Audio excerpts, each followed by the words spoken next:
कमल जी ने एक बात कही कि हमने केंद्र सरकार के बजट का भी विरोध किया और जैसे ही 12 लाख की बात आई वैसे ही बात खत्म हो गई। हम्म। उनसे पूछिए 12 लाख का पैमाना क्या है? हम्म। कौन लोग हैं 12 लाख में?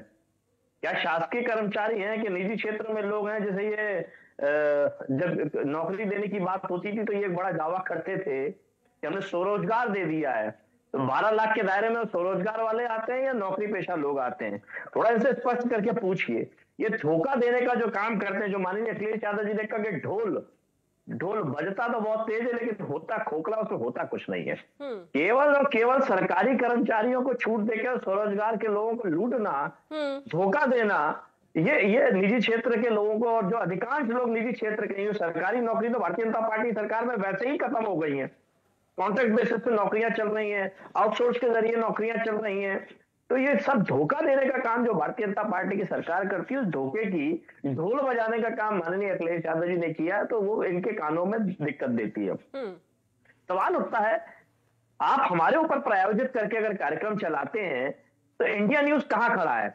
भारतीय जनता पार्टी की नीतियों के साथ में खड़ा है, उसकी यश नीतियों भारती की जी, घूम प्रशंसा फिर के कर आप रहा है मीडिया पर कि सवाल क्यों जनता खड़ा के कर साथ देते हैं? खड़ा आप है कि मुझे एक जनता बात की बताइए, नीतियों की भी महाकुंभ प्रशंसा की है? बात अगर हम करते हैं तो आप मीडिया पर सवाल खड़ा कर देते हैं। साहब, हम कोई प्रायोजित नहीं कर रहे हैं। जो चीजें दिखाई जा रही हैं हम आपसे वही सवाल पूछ रहे हैं। 10 साल, ये 9वां बजट है सीएम योगी आदित्यनाथ का। हर बार बजट आता है, हर बार विपक्ष इसका विरोध कर रहा है, लेकिन उसके बाद फिर अगले साल सीएम योगी बजट पेश कर रहे होते हैं। अरे कहीं तो संतुष्ट देखिए, होंगे आप। नौ बजट में माननीय आप कहीं खुश नहीं हैं, कहीं किसी चीज से तो आप संतुष्ट होंगे। नहीं है तो उस चीज को लेकर आप विपक्ष में हैं, विपक्ष की भूमिका निभाइए, आप सामने आइए।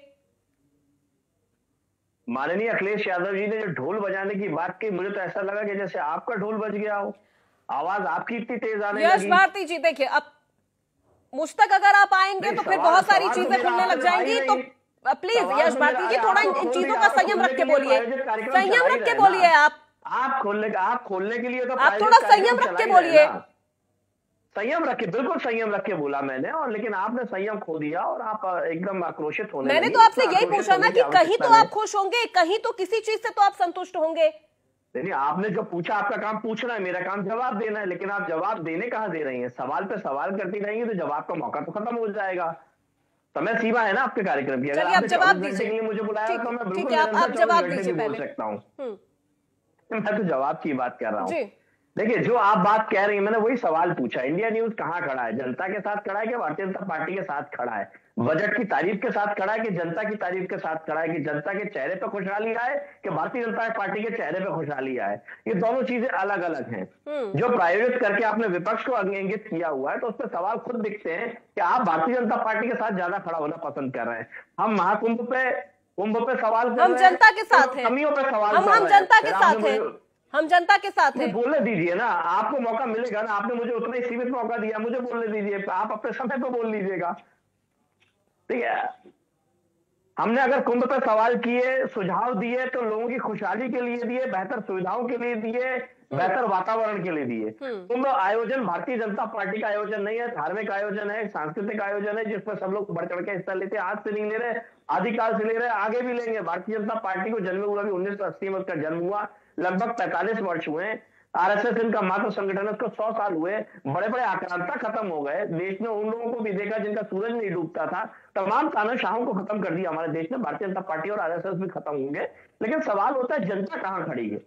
जो जिस तरीके से भगदड़ मची हुई है, जिस तरीके से अव्यवस्था है, लोग 20-20 किलोमीटर, 40-40 किलोमीटर चल रहे हैं, महाकुंभ में लगातार पानी दूषित हो रहा है, जो अमृत के लिए लोग जा रहे हैं, तो उस पर सवाल खड़ा करना बनता है। जैसा अभी आपने भी कहा कि विपक्ष को सवाल करना चाहिए, तो हम अगर सवाल खड़ा करते हैं तो आप उसको कलेश मानते हो।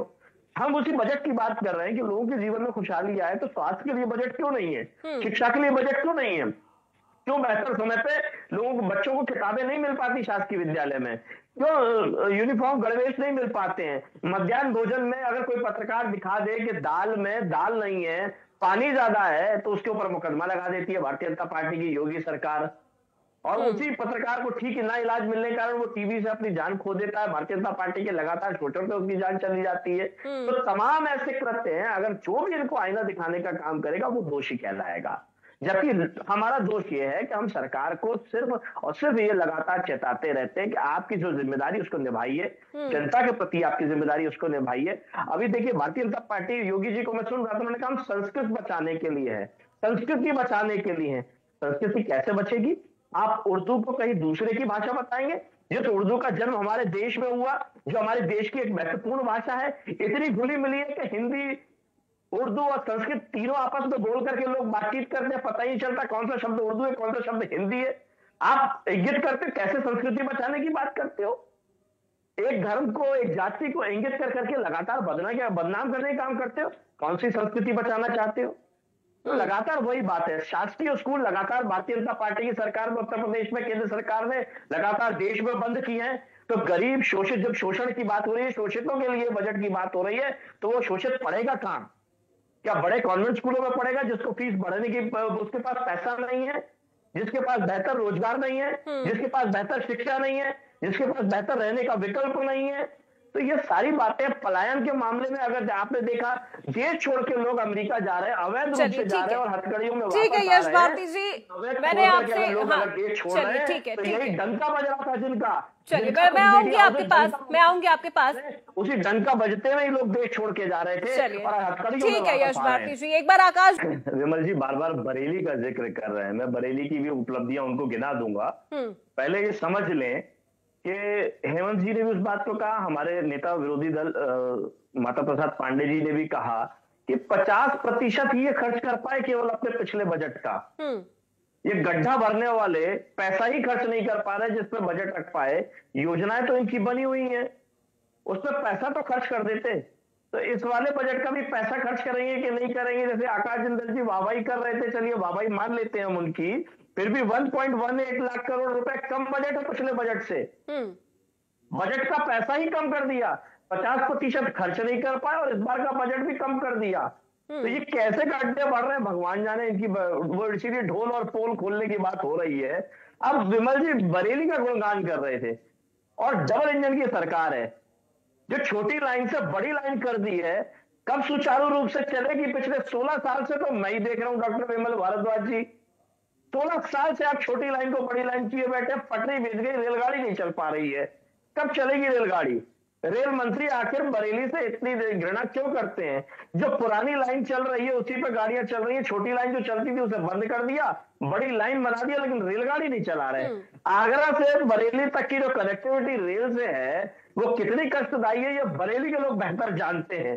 जो जाम से बरेली के लोग जूझते हैं ये बरेली के लोग बेहतर तरीके से जानते हैं। वहां तो लगातार नगर निगम भी आप ही के पास रख, कौन से बजट से जूझ रहा है बरेली शहर। और पर्यटन अपनी जगह बढ़ावा देने की बात है, लेकिन धर्म को धंधा मत बनाइए। जो भारतीय जनता पार्टी धर्म को धंधा बनाती है, जिस तरीके से चंदे का धंधा करती है, कम से कम सरकार को धर्म का धंधा मत कराइए। लोगों की आस्था और विश्वास होता है धर्म पे, उसको धंधे से मत जोड़िए। और ठीक है, मैं लौटूंगी यश भारती जी। आकाश जिंदल जी मैडम ये मेरा इन पे सख्त ऑब्जेक्शन है। ये फिर इन्होंने गलत वर्ड यूज किया, सनातन का अपमान किया कि धर्म को धंधे से जोड़ दिया।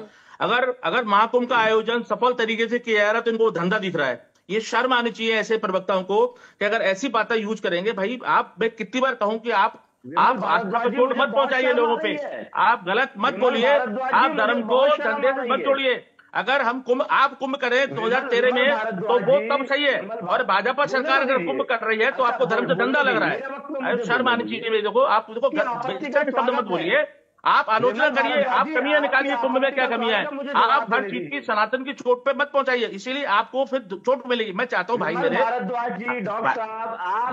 मेरे भाई आप मुझसे बड़े हैं, स्वागत है। हम आपत्ति स्वागत नहीं, ये देश की भावनाओं को आज करते हैं कि धर्म को धंधे से बना दिया है। अभी आपने थोड़ी देर पहले कहा कि भाजपा सरकार ने कब उर्दू का अपमान किया। हमने अगर संस्कृत की बात करी तो आप तुरंत पीढ़ियां जोड़ देते हैं उसमें, आप तुरंत जाति विशेष की बात करना शुरू कर देते हैं। ये गलत बात है। मैं इतना नहीं बोलने दे रहे, आप बोलिए भाई, लेकिन आप गलत बात करेंगे तो मैं टोक रहा हूं। मैं चाहता हूं मैं नहीं बोलूंगा। ठीक है सर, नहीं नाराज मत होइए। डिबेट का मुद्दा बजट है, डिबेट का मुद्दा बजट है, हम बजट पे ही बात करते हैं। आकाश जिंदल जी बेहतर रहेगा बजट पे ही बात करें। ठीक है यश भारती जी, देखिए डिबेट का मुद्दा बजट है, हम बजट पर ही रहे। मुझे बड़ी आपत्ति है, मेरी आपत्ति है, लेकिन बार बार महाकुंभ से आमदनी कौन जोड़ रहा है? महाकुंभ नहीं, से हम आमदनी तो कौन पर्यटन हो की रहा है? बात कर रहे हैं। महाकुंभ से आमदनी हो गई, कौन धंधा कर रहा है महाकुंभ के नाम पे? उसको भी शर्म से डूब मरना चाहिए। तो धर्म का धंधा, उसी पर तो बात कर रहे हैं हम। मैं सीधा बोल रहा हूँ, आप घुमा के बोल रहे हैं कि सनातन का अपमान हो रहा है।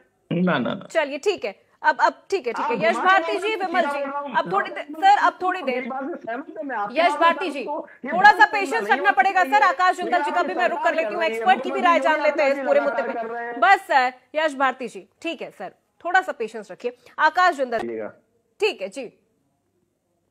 क्योंकि जिंदल साहब ने मेरे लिए सवाल किया था, ये सरकार धर्म को बढ़ाने के लिए और धार्मिक टूरिस्ट को बढ़ाने के लिए, टूरिज्म को बढ़ाने के लिए बढ़ावा दे रही है। जिंदल साहब, आप भी उसमें सहमति रखते हैं, फिर क्यों फिल्मों में टैक्स फ्री कर रही है?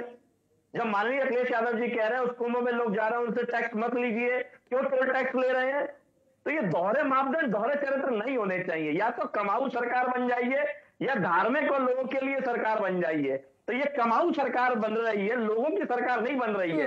हमारी आपत्ति कमाऊ सरकार से, लोगों की सरकार से आपत्ति नहीं है। जिस दिन ये लोगों की सरकार बन जाएंगे उस दिन हम इनका सहयोग ठीक है यश भारती जी, तमाम सवाल हो गए हैं। जिंदल जी से एक एक करके पहले जवाब रहा है। हमारे कोई बुजुर्ग बीमार होते हैं, उन्हें for higher treatment, better treatment Lucknow, Kanpur या दिल्ली जाना चाहते हैं, तो सोशल एंगल भी इससे पूरा हो रहा है। जीएसटी काउंसिल का मैंने इनके सामने फैक्चुअल डेटा रखा है। साथ ही साथ रिलीजियस टूरिज्म से जो फॉरेक्स अर्न हो रहा है वो तो देश की किटी के अंदर ऐड हो रहा है, उसमें हमें क्या दिक्कत है? आज अगर जो है जेवर जैसे जवाब सुनेंगे जी, जेवर जैसे एयरपोर्ट बन जाता है तो उसमें जवाब सुनेंगे, डेवलपमेंट हो रहा है, ग्लोबल मनी आ रहा है। समाजवादी सरकार में रहते हुए लखनऊ में कैंसर हॉस्पिटल बन चुका है, उसका संचालन नहीं कर रही भारतीय जनता पार्टी। किसी पैसे की जरूरत नहीं है, केवल संचालन करने की नीति और नीयत चाहिए। मैं तारीफ करूंगा, मैं तारीफ करूंगा। पैसे की आवश्यकता तो नहीं है साहब। नहीं, मैं तारीफ करूंगा आपके कैंसर हॉस्पिटल की, मैं तारीफ करूंगा, बहुत अच्छा काम किया है। ठीक है आकाश जिंदल जी, यश भारती जी, देखिए वक्त हमारे पास ज्यादा नहीं है, एक फटाफट